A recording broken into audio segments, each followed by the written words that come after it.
RRF Musica.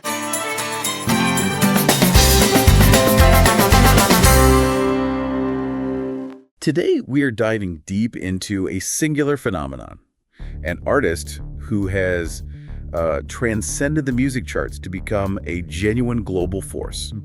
We're talking about Benito Antonio Martinez Ocasio, better known to absolutely everyone as Bad Bunny. I mean, we're talking about dominance on a scale that is almost impossible to grasp. That's right. If you need a metric, just think about this. He was Spotify's most streamed artist globally for 3 years in a row, and he's had 4 albums hit #1 on the US Billboard 200. That's a feat that's practically unheard of for an artist who sings almost entirely in Spanish. He doesn't just top charts, he sets the global temperature. Exactly. But the focus of our deep dive today isn't just that overwhelming commercial success. It's about how he chose to spend that influence on his 6th studio album, Debí Tirar Más Fotos, or DTMF, which dropped in January 2025. And it went straight to #1 globally, but it's such a huge pivot from his earlier stuff. That's the thing. What's so fascinating here is that he took the most powerful platform in pop music and aimed it right back home. Yeah. The critical analysis we've pulled suggests this album is a direct, a deeply personal, and a highly political critique of neocolonialism. And it's all framed as this passionate defense of Puerto Rican identity. So our mission today is to really unpack this cultural declaration for you. How does he take these mainstream Latin urban sounds that he helped popularize and then fuse them with ancestral Puerto Rican folk music? And more importantly, why is this specific album being called his Declaration of Independence, and why does that matter right now? Let's get into it. Okay, let's look at the context of his rise, because it really sets the stage for the risk he took with DTMF. I mean, before he was selling out stadiums, he was just Benito, releasing tracks on SoundCloud back in 2013. While working as a supermarket cashier. Exactly, a supermarket cashier in Vega Baja, Puerto Rico. And his ascent was just, dizzying. By 2018, he was truly international. You think about those collaborations that really introduced him to the wider world. I like it, with Cardi B and J Balvin.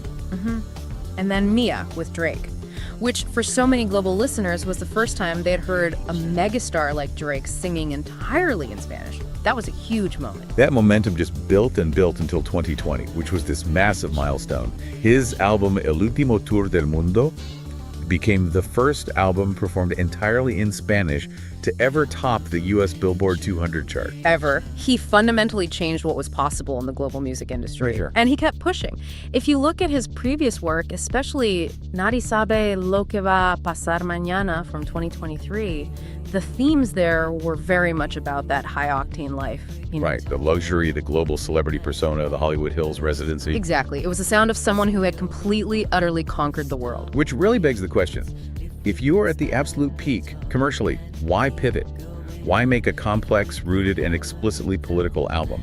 Was this shift away from the celebrity high life just like an artistic choice? Or was it something more? I think the distance made the return more powerful. That previous album, ironically, it came after a period where he was actually pretty politically active back in Puerto Rico. But DTMF brings that fight back into the music itself. And its success just amplifies the whole message. So give us the numbers on DTMF again, just to underscore the scale we're talking about. The album was an immediate historic success. It became the most streamed Latin album in its first week, hitting something like 235 million streams. Wow. And you have to remember, this was his 4th album to hit #1 on the Billboard 200. He's not some niche artist making a political statement. He is the most bankable artist in the world, choosing this moment to deliver an intensely local and difficult political message. That choice itself is a statement. And that choice brings us to the core concept of the album, starting right with the title, Debí Tirar Más Fotos. It translates to, I should have taken more photos. It just immediately sets this tone of nostalgia, loss, and regret. It creates an entry point that's both universal and hyper-specific. On the personal level, it's about lost relationships, memories of an ex. You hear that vulnerability in fan favorites like Bale in Olvidable, where he sings those lines, "You are my unforgettable dance, no, I cannot forget you." It's classic heartbreak. But the analysis suggests that this personal regret is really just a vehicle for a much larger, almost a national regret. Precisely. The second theme is this profound regret over a fracture with his land of origin. The lost moments he wishes he'd photographed aren't just moments with an ex. They're moments of a disappearing culture, a community, a landscape within Puerto Rico. He's regretting the loss of home. And that idea is just visualized perfectly on the album cover. It's not him, it's just 2 empty chairs in a lush green setting. And look closely at those chairs. They're simple white plastic chairs, what people call monoblock chairs. They are the definition of ubiquitous democratic design. You see them in every backyard, on every porch. Everywhere. Right. Critics immediately pointed out that these chairs symbolize common life. They represent his family, his abuelos, sitting there. And the fact that they're empty. The empty chairs symbolize those missed opportunities, the changing landscape of home, and the people who have gone away forever, whether that's through migration or death. It speaks to that feeling that if you don't document and protect your culture, it'll just slip away. And this image, this intensely specific Puerto Rican scene, it translated globally, almost instantly. The title track created a viral social media moment. That's the power of it. That specificity combined with vulnerability, the universal sadness in the title, wishing you'd appreciated something more before it was gone, it just caught fire on TikTok. Users started sharing photos and videos of their own loved ones, especially grandparents who they wish they had photographed more. He successfully transformed his personal local regret into this shared global cultural memory about the fragility of time. It's brilliant. Okay, now let's get to the music itself, because this is where the identity politics really hits you. DKMF is not your typical urban music. It's been described as this ambitious cultural culmination. It's a purposeful blend.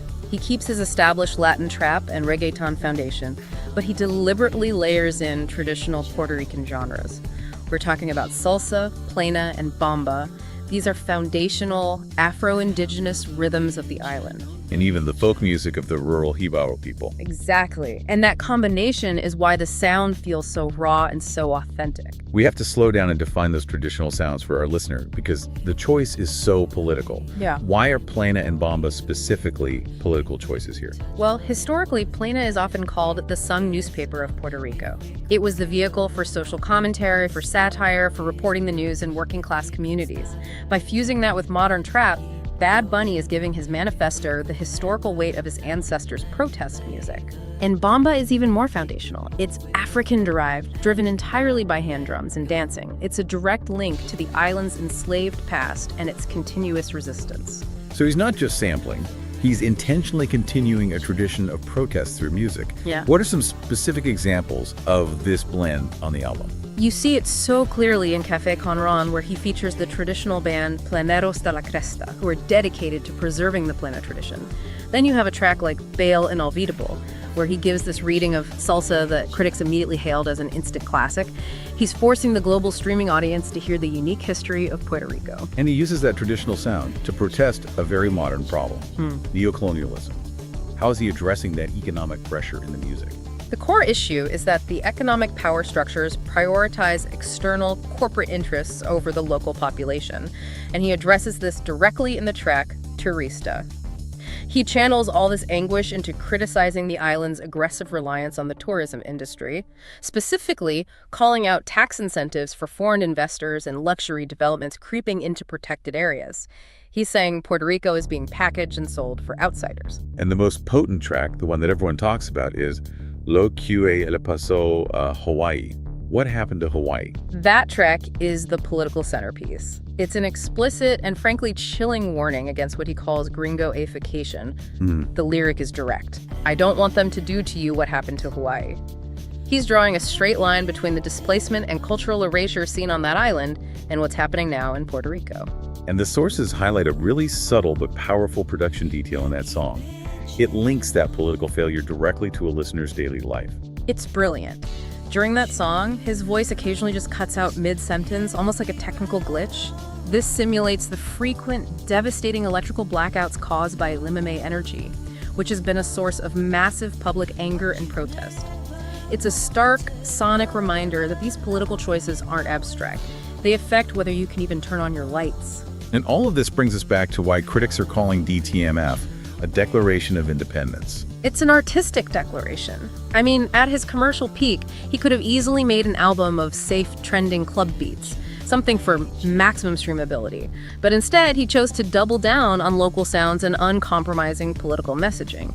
He refused to make an easily marketable, watered-down product for the metaphorical tourists. He's prioritizing identity over assimilation. Bad Bunny's sphere of influence is just huge, though. It extends so far beyond the studio. To really understand the icon, you have to look at his political activism, his fashion identity, and even his career as a professional wrestler. His history as an activist is so crucial here.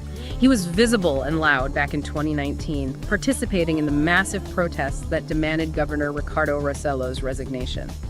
And he released that immediate protest song, Afilando los Cuchillos, with Residente. He's never been just an entertainer. But his recent political alignment has become much more explicit, right?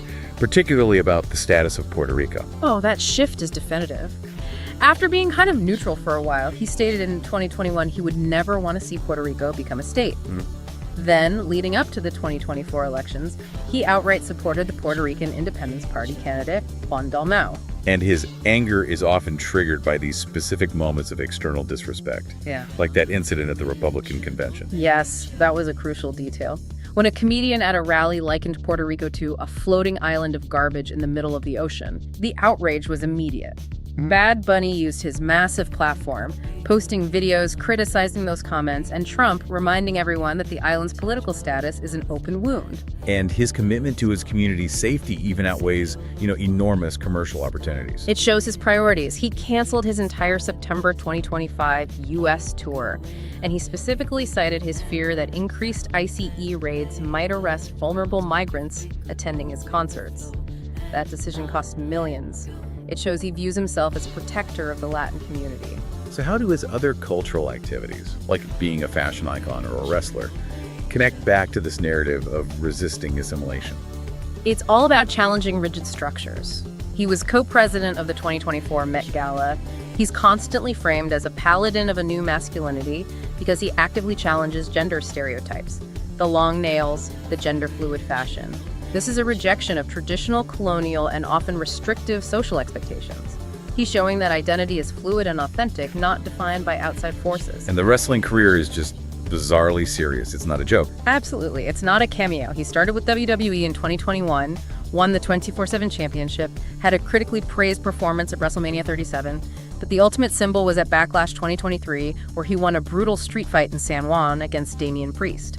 He's taking a global spectacle and constantly bringing it back home, winning on his own turf. He's reinforcing his status as the island's champion. A champion whose local following is so intense we have measurable data on it. Right. His 30-day residency in Puerto Rico, No Me Quiero Ir de Aquí, was so popular that one analysis recorded the closing night caused a measurable 14% drop in traffic to Pornhub. When you can measurably shift internet habits, you are witnessing cultural gravity. So, what does this all mean for you, the listener? The paradox we started with is really the key takeaway here. Bad Bunny is the defining superstar of the globalized streaming era. Yet he used his peak commercial influence to create an album DTMF that is rooted entirely in the traditional sounds and intense local struggles of Puerto Rico. DTMF is more than just an album. It's a cultural manifesto. It's about standing up for your identity and actively rejecting assimilation into a larger, homogenizing globalist machine. He's proving you can reach the top of the world without sacrificing your roots. It cements his role as the most successful cultural export of Puerto Rico since the legendary Roberto Clemente. And this leads us to the final provocative thought we want to leave you with today.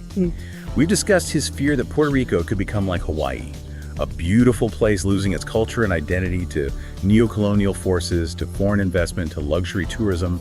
This album is a powerful defense against that erasure. But if a figure as globally influential, commercially invincible, and culturally powerful as Bad Bunny needs to risk his global status, release a fiercely uncompromising protest album, cancel a U.S. tour, and dive deep into folk music just to defend his community's identity, what does that truly imply? What does that tell us about the fundamental existential challenges facing smaller nations and territories around the world in the 21st century? If the biggest pop star on the entire planet has to fight this hard to protect his home, what hope is there for communities that don't have a Bad Bunny? That's something to mull over. RRF Musica.